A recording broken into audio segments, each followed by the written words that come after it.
Yo, yo, yo, what up? This is Skoozi, and I'm back with a brand new episode of Skoozi Plays Fullcraft. Now, behind me, you can see a little bit of technology attached to my Tinker Smeltery. Now, that thing with the moving red light is a redstone clock. Um, you can easily build those with vanilla blocks, but this is all just in one space, so it's what I'm using. And what it's doing is it's sending redstone pulses to the drains on my Smeltery. Let me get out of F5 here. So, right here, inside, I am currently smelting up some seared stone. And this is auto casting it into the basins. And then when they're done, they're being pulled down through hoppers into this chest. So I'm working on some more bricks because I want to expand my smeltery. I want to be able to hold more in it than I currently am. And I'm thinking of using this side here for fluid cows because I have a lot right now. I have a shulker box upstairs just full of cows, and in here I have quite a few as well. So I'd like to get them out and start to actually harvest the fluids so that we can use them, put them to use. So what I'm thinking is the easiest way to automate their process is to use some sort of like a mechanical user and a bucket to milk them, and then have that transferred through into the smeltery and then cast out into ingots. So what I'm thinking is I should put my smeltery in the same room as I do the cows. Makes sense, right? I also have a couple sets of the modded ender chests, and I'm going to use those to automatically withdraw ores from my storage system, run them in through the smeltery, and then the collection of those ingots will be put into a different ender chest and sent back into my storage. So that while I'm out mining with my alumite pickaxe, like so, see, come across here, and I'm like, oh look, there's some copper ore. I'll just send this home, and then as soon as it goes back into my chest, it's going to be taken and sent through the smelting process, and by the time I get home, I'll have ingots waiting for me in my storage system. Now, some people may wonder why I'm not using blocks, why I want to do it with ingots. And the reason for that is that with the smeltery, every ore gives you 2 ingots, but you'll need 9 ingots to make a block. So if you have 9 ore, you'll get an even amount of blocks. But if you don't have 9 ore, you're going to have a remainder, and the system isn't going to know, and it's still going to port into a casting basin. But that casting basin won't be full, so the block will never be pulled out the bottom via the hopper. And if the block's never taken out, then clicking on the drain won't do anything. It won't add anything else to the system. Like as you can see right here, we have that going on right now. If I use ingots, one ore will give me 2 ingots every time. So no matter how many ore I put in, I will have an even output, and there will be no change left over. So yeah, I'm gonna go do some digging, and I'll be back. Okay, and I'm back. So I got a little room dug out. Preliminary decoration is done. It's gonna look a lot more like this room when we're done. But for now, all I wanted to really do was focus on getting the smeltery set up, and we can work on decoration and the whole infrastructure for the cows in another episode. So, I'm gonna make this smeltery pretty big. I'm thinking I may just do this whole gap here. Um, yeah, yeah, why not? And what I'm thinking is in the front, we will have 2 drains, maybe one for one for a casting table and one for a casting basin. just in case we need to use this to make like another tool or another pick, something like that. Um, but most of the magic is going to happen in the back, so it'll all stay hidden. And what I'm going to do is these ones here are kind of plain looking. They look a bit like bedrock almost. So I'm going to use them for the hidden stuff, and then up front I'll use all of the actual like decorative smeltery bricks. Okay, and here we are. We have the furnace wall in. There's actually some seared glass here. It just looks like it's completely empty, but there is definitely some glass there. So I have, as you can see back there, 6 drains, and those are all going to be pouring into casting tables, which I have right here. So let's go ahead and put those in. And then you can see, oh yeah, perfect. That's exactly what I was hoping to have happen. Okay, I'm not exactly sure what happened there. Okay, so we're gonna plop in our casting tables, and every one of these is going to get an ingot casting. Did I make more? I made more than I needed? Oh no, I had some casting basins. Yeah, get out of here. Okay, so underneath every one of these is a hopper, and the hoppers will pull out the ingots as soon as they're ready. And then right here is going to be an ender chest that will be paired up with an ender chest inputting into our storage system, so that once our ingots pour out and cast, they'll go into the hoppers, into the ender chest, and then boom, right back into our storage system. So all of this is going to be powered by this bad boy here, this redstone clock. And I don't think I have enough of these redstone conduits, but I'll just give you the basic idea. You just want to come through like this and plop one above every one of those, and then this will continue around the corner, and I'm out. And then connect up to this redstone clock, and then we're going to put a switch on the redstone clock, and we're going to leave this thing running just about all the time. But if you want to use this to, say, make a tool, so you're going to cast your pieces or what have you, or you want to make some blocks of something, you're going to want to turn this off so that it stops making ingots back here, and then you can have full control over what goes on. Let's see here.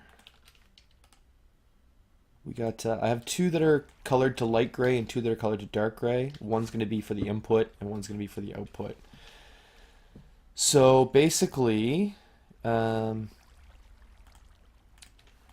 just going to connect these up with an item conduit, and I'll just need to grab one more of those. Let's do that right now. Now, one of the things that was a little kind of bugging me is I wish that you could have more than one Smeltery controller per Smeltery, or that there was more than one way to put ores into the Smeltery. Like maybe there was a smelt or an ore input block instead of only being able to use the Smeltery.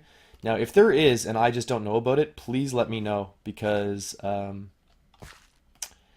would really, really like to have all of this inputted into the back of the furnace instead of up front here. But for now, this will work. So this is set to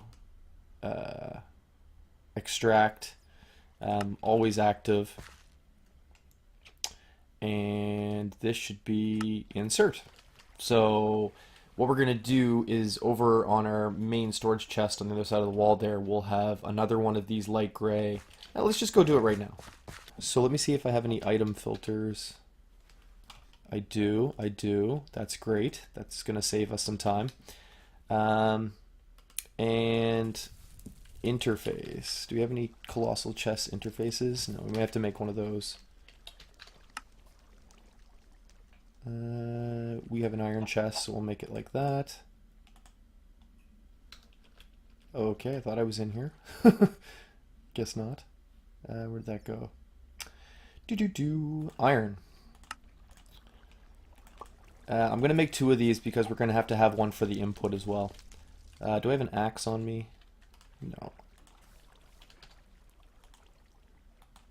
Because these things are a pain in the butt to try to break if you don't have an axe. So I'm just going to come around here It doesn't really matter where I put this, so I'm just going to put it somewhere back here out of the way.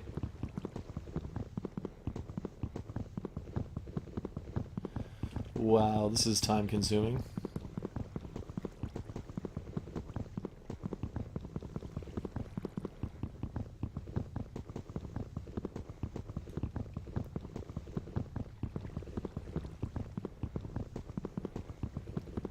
Wow. Okay. So we'll plop that in. And then we will put an item conduit. I just missed that because I was flying. Yeah, this is the thing. Having sneak as your descend button can sometimes make it a little tricky to do things. Okay, so we'll do it like that. And then, where's my ender chest?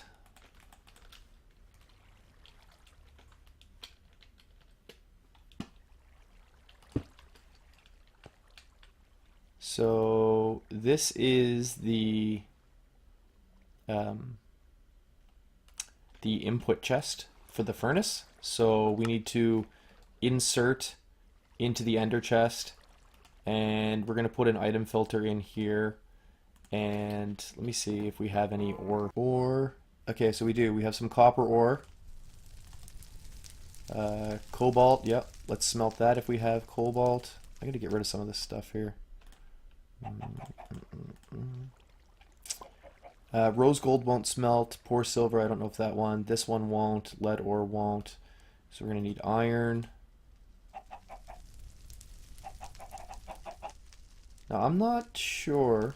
Yeah, let's do that too, just in case we get any of that. I don't think I have any gold, so I'm going to have to go out and find some gold ore and add it to the item filter. But basically,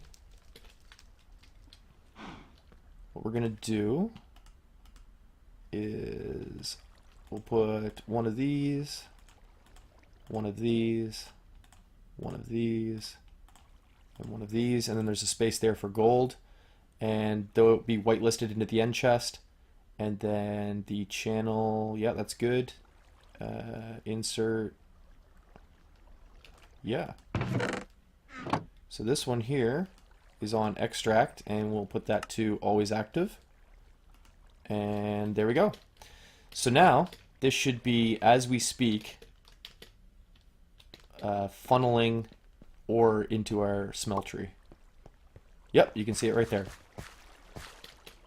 Pretty sweet, eh? It's putting all the copper in there now. So what we're going to do is we'll come around. I also built this little... this is where I'm going to do all of my pattern making, tool assembly and everything, just to keep this room kind of clean. And then I'll just put like a door here, or maybe we'll use our fake blocks like we did before. Okay, so then back here we will need to finish off our redstone conduit like that. And then if we turn this on, it's pulsing the things there. So do we have any? We may not have anything that's smelted yet. Okay, there we go. So now it should be making ingots. It might be because you can't make copper plates. So what happens if I come around here? I got 2 ingot casts at the moment. Oh, that's frustrating. Should have definitely left myself some room to get through here.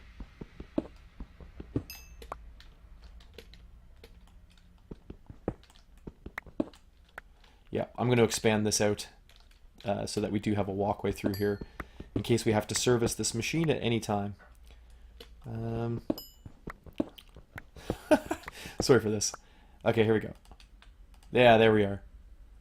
So as soon as these things are in place, this thing will start. Yeah, so we're just going to have to make a couple more ingot casts or ingot molds. I don't know exactly what those things are referred to as. Anyways.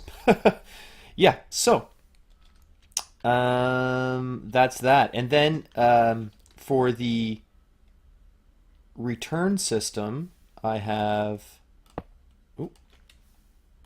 dark gray chests so that they don't actually like interact with each other. And I'm just going to put one right here. And we need to put in another interface.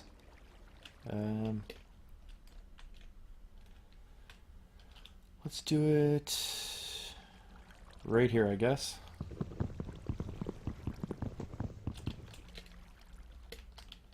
I think this will go faster if I'm actually standing and not floating. Oh yeah, way faster. Okay.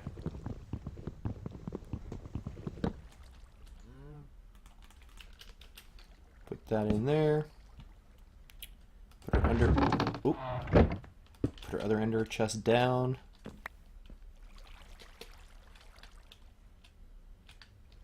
And then we need to...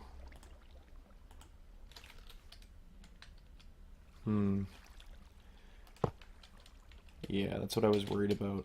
I need to get the make a crescent wrench to disconnect these, otherwise bad things are probably going to happen. Let me see if I can do that real quick while I got you here.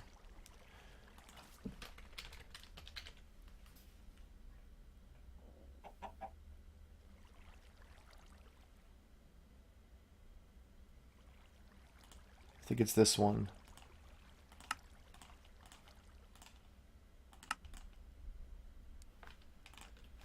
And this should let me disconnect these.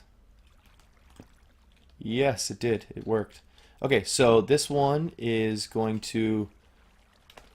It should be filling up right now with ingots. Oh, don't right-click that. Yeah, okay. So then if we just put this to insert and extract to always active, there we go.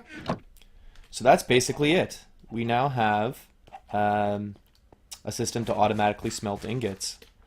Now, all I'll have to do is go out and get some gold ore that I can add to the filter back here, and then make a few more ingot casts to speed this thing up, and then we should have our fully automated smeltery. So I'm going to give that a little bit of a go. I'm going to get some work done on that, and then I'll bring you back and show you the final product. Okay, I just wanted to come back really quick and show you why we have a switch here. I moved the clock out here so we don't even have to go in the room to turn it on and off. But right now, I would like to make some more ingot casts. So if I put these into melt, and then I bring them to the bottom so I can use them, they're instantly going to be turned back into ingots by this automated smeltery. So if we flip the switch off, then when we melt this stuff, we can click it to the bottom and it'll stay, and we can use our smeltery for whatever we want. Probably should have had an ingot with me. But yeah, so that's really why the switch is there. Otherwise, you could just run it constantly. And I mean, realistically, if we wanted to, we could build a separate smeltery for working on tools, like a small one, and then just have a big one like this that's just automated the process of making ingots. But I don't know. I like this system here with the switch. Okay, so we're gonna do that. I think we need 4 more. 5, because this one needs one as well. 2. Oops, blank cast. That's okay, we'll use that for something. 3.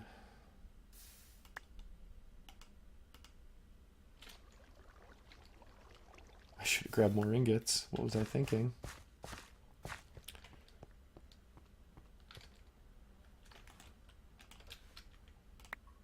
Oh, come on.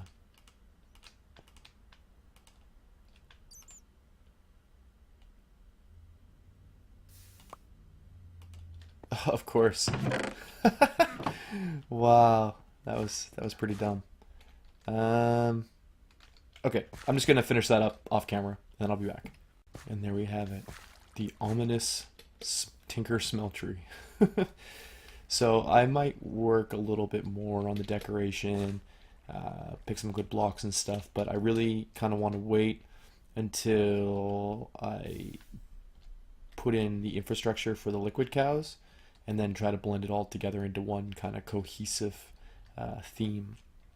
So yeah, that is how you can automate your smeltery to produce ingots for you.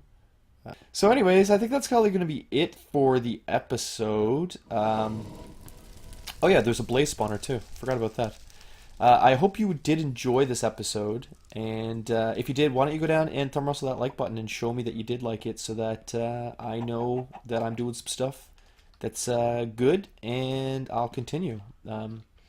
If you don't like it, leave me a comment. Tell me what about it you didn't like, and how I can improve and make these episodes more fun for you to watch.